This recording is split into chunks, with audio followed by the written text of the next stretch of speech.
ఓయ్, ఎప్పుడు బొంగమూతి పెట్టుకొని ఏదో కోల్పోయినట్టు ఎందుకలా ఉంటావు? బాధ పెడుతున్నారా? నీ వాళ్ళే బాధ పెడుతున్నారా?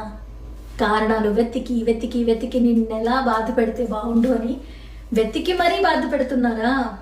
అలాగే ఉంటుంది, బాధగానే ఉంటుంది.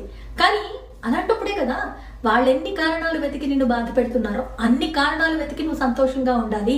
అన్ని కారణాలు వెతికి వాళ్ళని ఓడించడానికి ప్రయత్నించాలి. అన్ని కారణాలు వెతికి నీ దారిలో నువ్వు ముందుకు వెళ్ళిపోవటానికి, నీ సంతోషాన్ని నువ్వు చూసుకోవటానికి ముందుకు కదలాలి. అలా కాకుండా వాళ్ళు బాధ పెడుతున్నారని కూర్చొని ఏడ్చి అలా కుళాయి తిప్పి ఇలా నీళ్లు కార్చేస్తాయి. ఎలా అబ్బా? కుదరదు. బికాస్ నీ సంతోషం నీ చేతుల్లోనే ఉంది. ఎస్, మనసుకి గాయమైనా సరే పెదాలు నవ్వాలి, అడుగులు ముందుకే కదలాలి. అప్పుడే కదా జీవితంలో నువ్వు అనుకున్నది సాధిస్తావు. నిన్ను బాధ పెట్టే వాళ్ళకి నీ విజయంతో సమాధానం ఇస్తావు.